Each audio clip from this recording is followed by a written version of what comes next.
अस्सलाम वालेकुम। उम्मीद है कि आप लोग सब खैरियत से होंगे। अल्हम्दुलिल्लाह मैं भी खैरियत से हूँ, फिट फाट हूँ। दुबई का मौसम जो है अब बहुत ज़्यादा जल्दी से तब्दील हो रहा है। अभी वैसे इतनी सर्दी तो नहीं आई, लेकिन कुछ लोगों ने गर्म कपड़े पहनने शुरू कर दिए हैं। लेकिन मेरे अंदाज़े से अभी तो टी शर्ट में भी गुजारा हो जाता है। लेकिन मौसम जो है ये चेंज हो रहा है। रात के वक्त और सुबह के वक्त काफ़ी ज़्यादा जो ठंडी हवा चलने लग जाती है, लेकिन दोपहर के वक्त जो धूप होती है उसमें अगर आप बैठेंगे तो आपको डेफ़िनेटली पसीना ही आएगा। मौसम की तब्दीली की वजह से आप जानते हैं कि जब हम अपनी कंट्रीज़ में भी हों तो वहाँ पे भी मौसम तब्दील हो तो बहुत ज़्यादा लोग जो हैं, बच्चे बड़े सारे ही इन्फेक्शन में मुब्तला हो जाते हैं। तो यहाँ पे भी मौसम चेंज हो रहा है, जिसकी वजह से खांसी, गला ख़राब और बुखार है, बहुत ज़्यादा लोग इसमें मुब्तला हो रहे हैं और काफ़ी लोग जो है बीमार भी हैं। तो आज की वीडियो में बात करेंगे कि अगर यहाँ पे बंदा बीमार हो जाता है तो उसको किस तरह ट्रीट किया जाता है और उसको क्या करना चाहिए, और यहाँ पे मेडिकल का क्या सीन है, इस बारे में बात करेंगे। पहले नंबर पे तो आप लोगों को पता ही है कि यहाँ पे लेबर को किस तरह ट्रीट किया जाता है और क्या क्या सारा निज़ाम है। तो क्योंकि दुबई जो है यहाँ पे स्पेशली आप लोगों को ये भी पता है कि हर चीज़ बहुत ज़्यादा एक रूल और रेगुलेशन में की जाती है, और कोई भी उसको अगेंस्ट नहीं जा सकता। तो आज की वीडियो में मैं कोशिश करूँगा कि अगर कोई बंदा यहाँ पे बीमार हो जाता है तो उसको क्या करना चाहिए और क्या चीज़ उसके लिए बेहतर रहती है। तो बात अपनी स्टार्ट करते हैं कि पहले नंबर पे तो यहाँ पे जो दुबई का रूल है वो ये है कि हर बंदा अपनी इंश्योरेंस करवाए। अभी इंश्योरेंस जो है वो 600-700 से स्टार्ट होती है आपकी। हर साल की इंश्योरेंस करवानी पड़ती है। अगर वो इंश्योरेंस आप करवा लेते हैं तो उसमें आपको ये डिस्काउंट मिल जाता है कि अगर आप बीमार हो जाते हैं तो आपका या जो मेडिकल का ख़र्चा होता है उसमें आपको काफ़ी ज़्यादा डिस्काउंट मिल जाता है। और जो इंश्योरेंस की प्राइस है अगर वो देखी जाए तो अगर आप अच्छी इंश्योरेंस करवाते हैं तो उसकी 3035 भी प्राइस है। और अगर आप नॉर्मल इंश्योरेंस करवाते हैं तो 600-700 या 1000 तक आपकी इंश्योरेंस हो जाती है। अब बात करते हैं कि अगर एक बंदा यहाँ पे दुबई में एज आ लेबर वर्कर काम कर रहा है, उसकी सैलरी 1000-1200 रुपया सैलरी यहाँ पे वर्कर की मिलती है। बहुत ज़्यादा यहाँ पे लोग हैं जो 1200 सैलरी पे ही काम कर रहे हैं। तो वो बंदा किस तरह अपनी इंश्योरेंस करवाएगा कि वो एक माह की सैलरी वो अपनी इंश्योरेंस पे लगा देगा। तो वो ज़्यादातर लोग ये इंश्योरेंस वाली साइड पे जाते ही नहीं हैं, वो बगैर इंश्योरेंस के ही काम करते रहते हैं। तो जब वो बीमार होते हैं उस वक्त फिर मसला बन जाता है उनके लिए। तो यहाँ पे मेडिकल बहुत ज़्यादा महंगा है, क्योंकि अगर आप इंश्योरेंस के बगैर किसी डॉक्टर के पास जाते हैं चेकअप करवाने के लिए तो कम से कम उसकी फ़ीस जो है वो $300 हो, 300 दरम होगी। इससे कम पे अगर आपको कोई डॉक्टर मिलना यहाँ पे मुश्किल हो जाता है। उसकी वजह कुछ ये भी है कि अभी जहाँ पे मैं रहता हूँ मलकूज़ में, यहाँ पे देखा जाए कैंप हैं, और हर दुकान जो है मोबाइल की अगर लगा लें, कपड़े की लगा लें, शूज़ की लगा लें, सौ सैकड़ों की तादाद में दुकानें हैं। लेकिन अगर क्लिनिक देखा जाए तो मेरे ख़्याल से मुझे पूरे मलकूज़ में अगर मैं कोई कपड़े की 10 दुकानें देख रहा हूँ तो उसकी निस्बत में मुझे एक दुकान भी क्लिनिक या फार्मेसी की नज़र आई हो। बहुत मुश्किल है।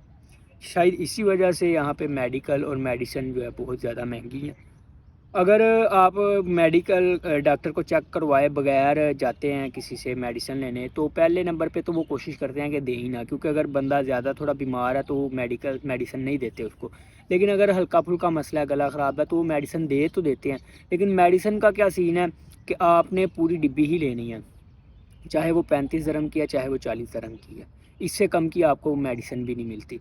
तो लोग जो हैं वो काफ़ी ज़्यादा उस वक्त परेशान होते हैं जब वो बीमार हो जाते हैं, क्योंकि दवाई महंगी बहुत ज़्यादा है। अगर आप एक दफ़ा लेके आए हैं आपको नहीं आराम आ रहा तो आपका तो 100 दरम दवाई पे खर्च हो जाएगा। तो जो लोग बेचारे 1000-1200 कमा रहे हैं वो हर माह 100 दरम कैसे लगा सकते हैं। अगर कोई बंदा ज़्यादा बीमार हो जाता है तो उसको तो फिर उसकी कंट्री में वापस ही जाना पड़ता है। वो यहाँ पे अफोर्ड ही नहीं कर सकता कि यहाँ पे वो ख़र्चा उठा सके अपनी मेडिसिन का। और ना ही ये लोग सपोर्ट करते हैं। अगर आपने इंश्योरेंस नहीं करवाई हुई तो आपका कोई भी यहाँ पे हेल्प नहीं करेगा, आपको अपनी कंट्री में वापस ही जाना पड़ेगा। जो लोग बेचारे ज़्यादा बीमार हैं, जैसा कि शुगर, इस चीज़ के जो लोग مبتلا ہیں ایسی چیز میں جو کہ مطلب ایک ریگولر بیماری ہے، تو وہ لوگ انشورنس کروا لیتے ہیں. جن کی سیلری زیادہ ہے وہ بھی لوگ انشورنس کروا لیتے ہیں. تو ایسے لوگ بھی ہیں جنہوں نے 3,000 کی انشورنس کروائی ہوئی ہے، ان کا میڈیکل فری ہوتا ہے. جو بھی انہیں مسئلہ ہو وہ جا کے ڈاکٹر کو چیک کرواتے ہیں فری میں. ان کو انشورنس کی بیس پہ ہی ڈاکٹر چیک کرتے ہیں اور ان کو میڈیسن لکھ دیتے ہیں. بعد میں وہ اپنی میڈیسن لے لیتے ہیں. انشورنس کی ہو تو میڈیسن میں بھی کچھ آپ کو کم پرائز پہ میڈیسن مل جاتی ہے. باقی جو بندہ یہاں پہ لیبر کا کام کر رہا ہے اس کے لیے بہت مشکل ہو جاتا ہے جب وہ بیمار ہو جائے. پہلے نمبر پہ تو آپ کوشش کریں کہ اپنی خوراک کا خاص خیال رکھیں. اگر آپ اپنی اچھی خوراک رکھیں گے تو آپ امید ہے کہ بیماری کی طرف جائیں گے ہی نہیں. دوسرے نمبر پہ زیادہ تر لوگ اس طرح کر لیتے ہیں کہ کوئی پاکستان سے یا انڈیا سے جہاں سے بھی ہوتے ہیں وہاں سے آ رہا ہوتا ہے تو اس کے ہاتھ اپنی میڈیسن منگوا لیتے ہیں ڈاکٹر کو بتا کے کہ یہ مسئلہ ہے. وہ بھی ٹھیک رہ جاتا ہے کام کہ آپ کو کم پرائز میں وہاں سے میڈیسن ملتی ہے اور یہاں پہ آپ کھا کے اس کو آپ کی کنڈیشن جو ہے وہ بہتر ہو جاتی ہے. زیادہ تر لوگ اس طرح ہی کرتے ہیں کیونکہ کوئی نہ کوئی آتا جاتا ہی رہتا ہے. میں یہاں پہ موجود ہوں تو مجھے 3 ماہ ہوئے ہیں تو میرا نہیں خیال کہ ہر ہفتے میں کوئی نہ کوئی ایسا بندہ نہ ملا ہو جو واپس جا رہا ہو یا وہاں سے آ رہا ہو. تو آپ یہاں پہ رہتے ہیں تو بہت زیادہ لوگ آپ کے واقف ہو جاتے ہیں. ہر بند تو آپ کو پتہ چل جاتا ہے کہ کون جا رہا ہے کون آ رہا ہے. تو آپ اس کے ہاتھ اپنی میڈیسن منگوا کے یہاں پہ یوز کر سکتے ہیں. وہ زیادہ بہتر رہتا ہے، آپ کو کم پرائز میں مل جاتی ہے. لیکن اگر آپ ایسا نہیں کرنا چاہ رہے یہاں سے میڈیسن لیتے ہیں تو پھر بہت زیادہ ایکسپینسو ہو جاتا ہے. بہت زیادہ مہنگی میڈیسن یہاں سے ملتی ہے. اور اگر کام کے لحاظ سے بات کریں تو دبئی میں UAE میں بھی کنڈیشن کوئی ایسی اچھی نہیں رہ گئی. بہت سارے لوگ ہیں جو سینکڑوں نہیں ہزاروں کی تعداد میں لوگ ایسے ہیں جو یہاں پہ موجود ہیں اور ان کو کام نہیں مل رہا. لوگ یہی سوچ کے یہاں پہ آتے ہیں کہ ہم دبئی میں چلے جائیں گے تو ہمارے جو گھر کی کنڈیشن ہے وہ بہتر ہو جائے گی. لیکن یہاں پہ آ کے اور زیادہ پریشان ہوتے ہیں کیونکہ ان کو کام نہیں ملتا. بہت 6 ماہ سے لوگ یہاں پہ جو ہیں پھر رہے ہیں، فری کام ڈھونڈ رہے ہیں لیکن ان کو کام نہیں مل رہا. اسپیشلی وہ لوگ جن کے پاس کوئی اسکل نہیں ہے وہ تو ان کو تو یہاں پہ کام ملنا بہت ہی زیادہ مشکل ہے. لیبر کا کام ہی وہ بیچارے کر سکتے ہیں اور لیبر کا کام بھی اتنا کوئی ایزیلی نہیں مل جاتا. باقی یہ فٹ بال گراؤنڈ ہے جہاں پہ صبح کے ٹائم لوگ کھیل رہے ہوتے ہیں. لیکن آج تو منڈے ہے، ورکنگ ڈے ہے، آج کوئی یہاں پہ نظر نہیں آ رہا.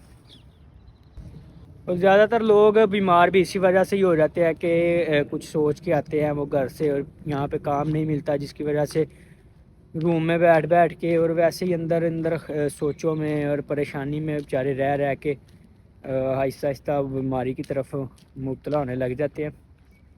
تو کوشش کریں کہ آنے سے پہلے سوچیں اور یہ آپ اندازہ لگائیں کہ آپ کو باہر اگر آپ آ جاتے ہیں دبئی میں تو آپ کو یہاں پہ جاب مل جائے گی یا نہیں. آپ کے پاس کوئی ایسی اسکل ہے جس کی بیس پہ آپ کو جاب مل سکتی ہے. اگر ایسی اسکل ہے تو پھر تو آپ آ سکتے ہیں، کوئی ایشو نہیں ہے. کوشش کریں کہ وہاں سے ہی آپ کو ویزا مل جائے. اگر وہاں سے آپ کو ویزا نہیں ملتا تو آپ یہاں آ کے بھی ویزا لگا سکتے ہیں، لیکن کام کوئی نہ کوئی آپ کو آنا چاہیے. اگر کام آپ کو نہیں آتا تو پھر یہاں پہ آ کے اپنی زندگی کو داؤ پہ لگا کے اور اپنے گھر والوں کو پریشان نہ کریں تو ہی زیادہ بہتر ہے. آج کی ویڈیو یہاں تک ہی تھی. امید ہے کہ میڈیکل کے بارے میں اور انشورنس کے بارے میں آپ کو سمجھ آ گئی ہوگی کہ کن لوگوں کو کروانی چاہیے، کیونکہ ایکسپینسو ہے، ہر بندہ نہیں کروا سکتا. ابھی میں 4 ماہ مجھے ہو گئے ہیں یہاں پہ تو میں نے بھی ابھی تک نہیں کروائی کیونکہ ابھی ضرورت نہیں پڑی. 2-3 دن پہلے کچھ بخار ہوا ہے مجھے، لیکن میں نے یہاں سے میڈیسن لے کے کھا لی تو بہتر ہو گیا. لیکن کافی زیادہ اس ٹائم پہ لوگ جو ہیں وہ خاص طور پہ گلا خراب اور کھانسی میں مبتلا ہو رہے ہیں. تو اگر آپ کا کوئی آپ آ رہے ہیں اپنی کنٹری سے اور آپ کو مسئلہ ہے تو آپ ان سے میڈیسن منگوا کے بھی گزارا کر سکتے ہیں. آج کی ویڈیو میں اجازت چاہتا ہوں، آپ سے ملتے ہیں انشاءاللہ بہت جلد ایک نئی ویڈیو میں. اللہ حافظ.